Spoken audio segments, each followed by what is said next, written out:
By now, most people have heard of Stardew Valley, the game where you farm, mine, talk to villagers, and have fun, right? But what if you weren't allowed to have fun? What if you could never leave this farm in Stardew Valley? I decided to give this a try after watching the similar video by D-Pad Gamer, link in the description. This challenge is plain and simple. I can't leave the farm by any means. Everything that comes from the farm must stay on the farm, vice versa. And which also means I can't get a sword or a fishing rod, and leaving me without 2 of the 5 skills and all of their respective crafting recipes. And since Stardew Valley doesn't end, I decided to give my set a goal for 1 million gold.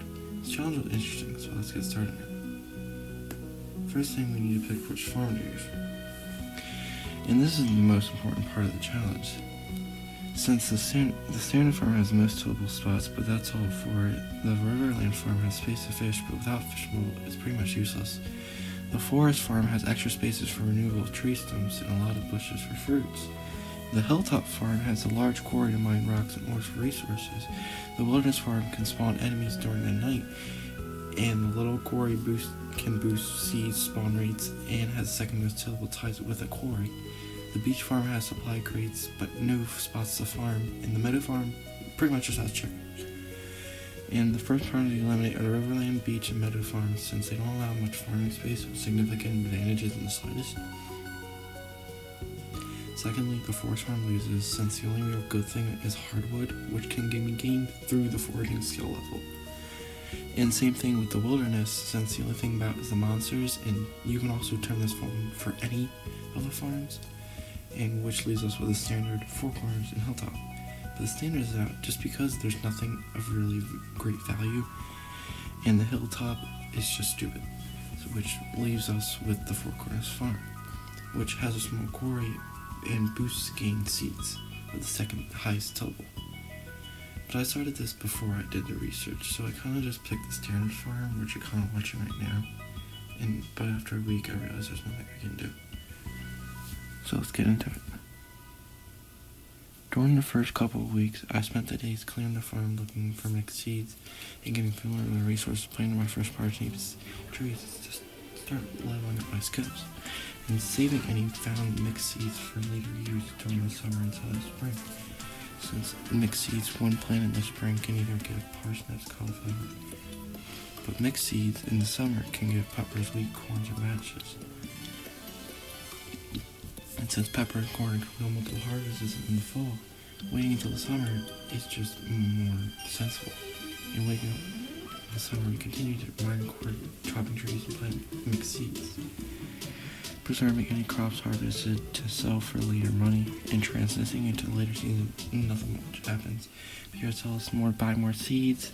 Since we met him, and Major sets up a cave for us to get roots for extra for what. By the end of year 1, my farming was level 7, mining was 3, and foraging was 8. Heading into year 2, we meet our new neighbor Kent, who we'll never be seeing ever again, and continue our routine in summer into summer.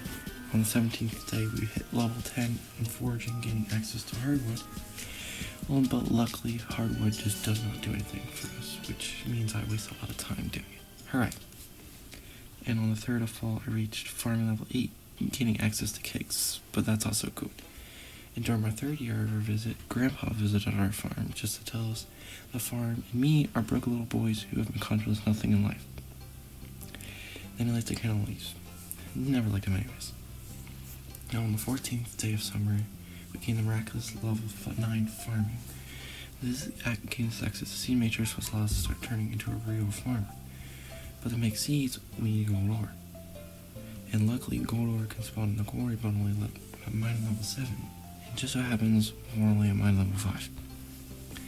So it's time for us to put down the food and shovels and start going to bed.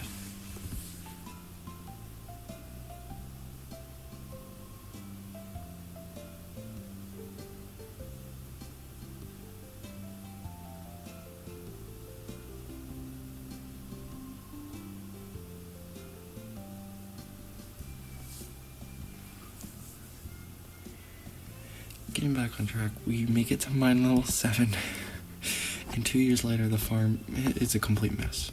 Using the materials gained during the time skip, I built several sprinklers, seed makers, and built up the farm to make it pretty look nice in the end years. Using the crops, I turned them all into seeds, hoping to get ancient seeds through the small percent chance, but only obtaining one throughout the end of the season. And during year 9, I planted the seed, using its fruit to gain more and more seeds to eventually use in year 7, starting off with 40 ancient seeds. And turning the ancient seeds into wine with the artisan perk, we can gain about 2,130 gold per wine. And after all my hard work on day 20 of summer of year 7, we finally reached our goal. This challenge was pretty boring.